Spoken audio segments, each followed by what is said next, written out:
ایک اور چیز کو بہت زیادہ اب ڈسکس کیا جانے لگا ہے، وہ یہ کہ کچھ لوگ 2 گروپس ہیں. ایک کا یہ ماننا ہے کہ مہابھارت اور اسلام کے بیچ میں کچھ کنیکشن ہے، جیسا کہ ابھی آپ نے بہت سارے واقعات کے تھرو، ریفرنسز کے تھرو کنیکشن بتایا.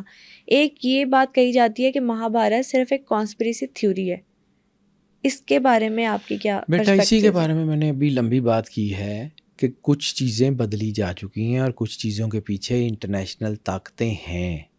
جب ان کو لگتا ہے نا کہ اگر یہ کچھ چیزیں کھل گئیں، کھل کے سامنے آ گئیں تو جو ہے انٹرفیتھ ہارمنی پرویل کر جائے گی.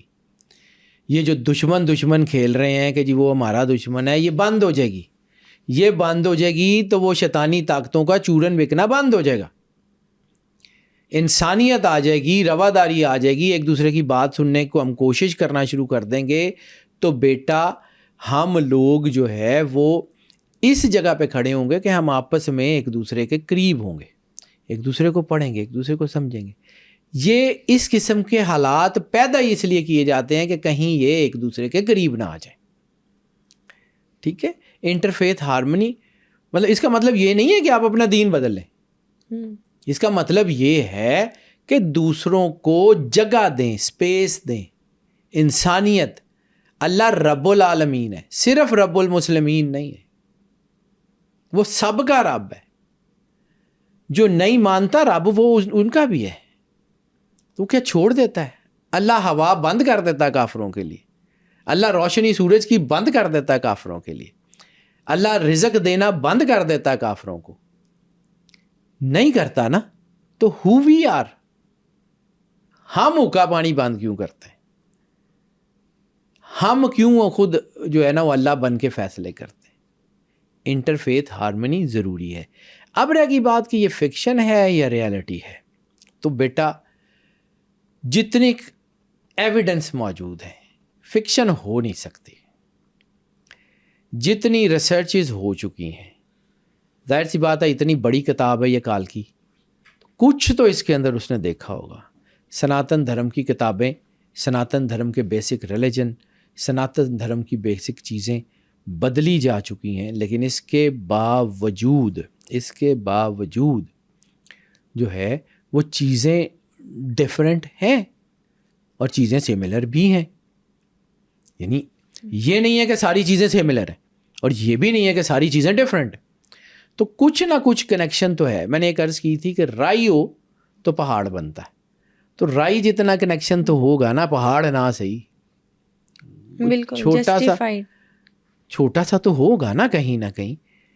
تو اگر وہ کسی آنے والے کی بات کر رہے ہیں اور سرور انبیاء سے 4000 سال پہلے، اب سرور انبیاء سے 4000 سال پہلے تو آپ کے پاس جو نون سویلائزیشن ہے، اب وہ جو میں نے 7,500 کی آرکیالوجی کی بات کی اس کو بھی ذہن میں رکھنا. آپ کے پاس ہیومن نون سویلائزیشن ہے 5000 BC، 2024 عیسیٰ علیہ السلام کو، اور اس سے 5000 7,500 سے اوپر تو آپ کی بات ہی نہیں گئی. آپ کے پاس تو اس وقت تک نون سویلائزیشن بھی 7,500 سے آگے نہیں ہے. تو بیٹا 5000 BC 5000 BC سے پہلے کی آپ کے پاس کوئی انفارمیشن نہیں ہے. 2500 BC 3000 BC 4000 BC، یعنی بہت پیچھے چلے جائیں تو 5000 BC سے بعد کی، یعنی اس سے پہلے کی کوئی انفارمیشن آپ کے پاس نہیں ہے پوری دنیا میں. نہ کیلنڈر ہے، نہ سویلائزیشن ہے، نہ انفارمیشن ہے، نہ کچھ ہے. سو ویئر از دیٹ؟ مفروضوں پہ بات کر رہا ہوں. ایک مفروضہ اور آپ کو بتاتا ہوں، قیامت کا ایک کانسیپٹ میں نے ذکر کیا تھا، قیامت جس کا اللہ نے ذکر کیا کہ قیامت کیسے آئے گی. ٹھیک ہے، تو قیامت کا جو کانسیپٹ اللہ نے ذکر کیا ہے نا، وہ یہ ہے کہ جب سور پھونکا جائے گا تو ان کے دماغ پچک جائیں گے. اب دماغ پچک جانے کو ذرا تھوڑا سا ذہن میں رکھنا. To blow up and to suck, یعنی پھونک ماری جاتی ہے، یا تو پھونک ماری جاتی ہے کر کے، یا ہوا اندر کھینچ کے سکشن پمپس کے ذریعے. ٹھیک ہے، اللہ نے ہر چیز کی موت اس کے ساتھ لگا کے بھیجی ہے. سور پھونکنا کوئی ترمپٹ یا کوئی بینڈ یا کوئی باجا یا کوئی بانسری نہیں ہے. It's something which is happening in front of our eyes. پوری یونیورس ہالو ہے, ویکیوم ہے, اور ایئر سفیئر نے ہمارے اس جو ہے وہ کرۂ ارض کو سنبھالا ہوا ہے. اوزون لیئر نے, اوزون لیئر میں سوراخ ہونے شروع ہو گئے.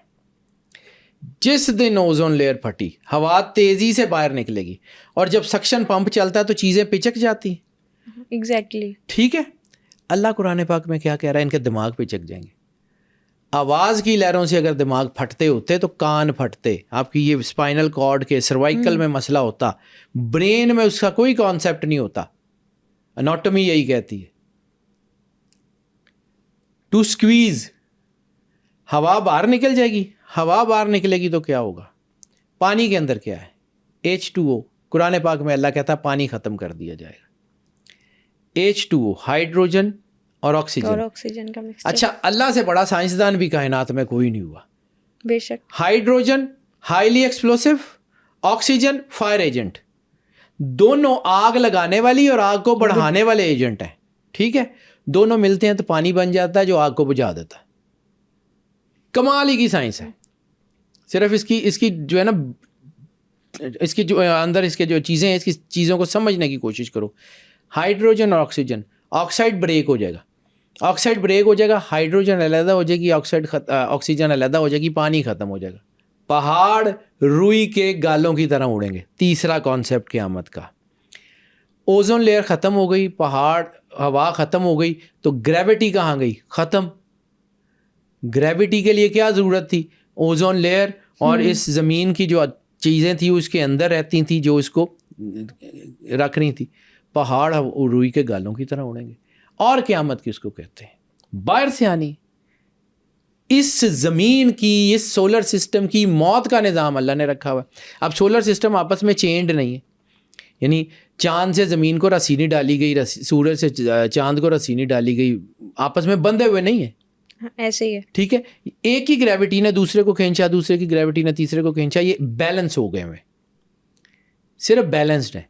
ان میں سے کوئی ایک بھی اس پورے سولر سسٹم میں سے کوئی ایک پلانٹ بھی اپنی آربٹ سے 5 ڈگری لیفٹ یا رائٹ یا فرنٹ یا بیک آ سکتا ہے. 5 ڈگری تک تو کچھ نہیں ہوگا. اگر وہ 5 ڈگری سے زیادہ باہر جائے گا تو یہ سارے آپس میں ٹکرا جائیں گے. اور قیامت کس کو کہتے ہیں؟ اب اسی کو بنیاد پہ رکھو اور میں آپ کو پھر اس طرف لے کے جاتا ہوں کہ جس کے بارے میں ذکر کر رہا تھا, مفروضے کی بنیاد پہ. چاند کبھی دیکھا آپ نے؟ چاند کی انفارمیشن پڑھی ہے؟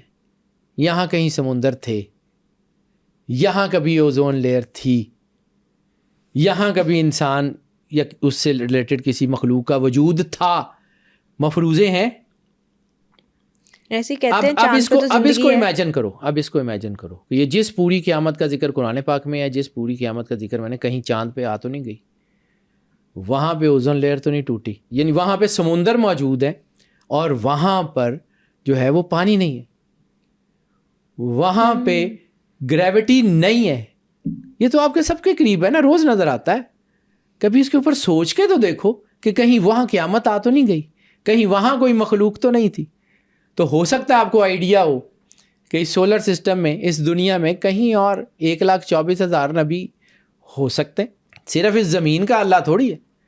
ہم تو اس پوری کائنات کے انتہائی چھوٹے ترین حصے جس کو ملکی وے کہتے ہیں, اور اس ملکی وے کے بھی انتہائی چھوٹے سے حصے جس کو گلیکسی کہتے ہیں, اور اس گلیکسی کے بھی انتہائی چھوٹے سے حصے جس کو سولر سسٹم کہتے ہیں, اور اس سولر سسٹم کے بھی انتہائی چھوٹے سے حصے زمین کے اوپر رہتے ہیں.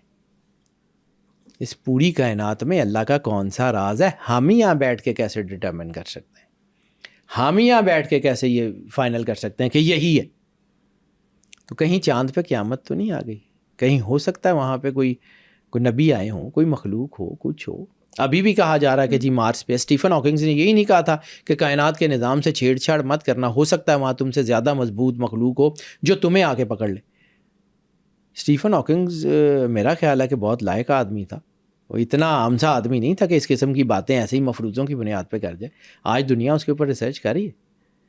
ہم نہیں پڑھتے تو بیٹا وہ پرانے جو اسکول ہے نا, میں چونکہ انہی اسکولوں میں پڑھا ہوں, آج 50 سال ہو گئے, تو وہ جو ہوتے تھے نا اسٹوڈنٹس جن کا دل نہیں کرتا تھا پڑھنے کا, تو ان کی کوشش ہوتی تھی کہ وہ سر نے جو پیپر بنایا نا وہ پیپر ہی پھاڑ دیں, نہ پیپر ہوگا نہ صبح ٹیسٹ دینا پڑے گا.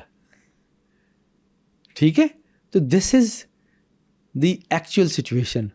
تو جن لوگوں کو سمجھ نہیں نہ آتی وہ پھر کہتے ہیں کہ یار نہیں انج نہیں گا. سوچنے کے لیے اپنے آپ کو اوپن کریں, آپ کو راستے ملتے جائیں گے. اگر آپ سوچیں گے نہیں تو آپ کو زنگ لگتا جائے گا, آپ ختم ہو جائیں گے.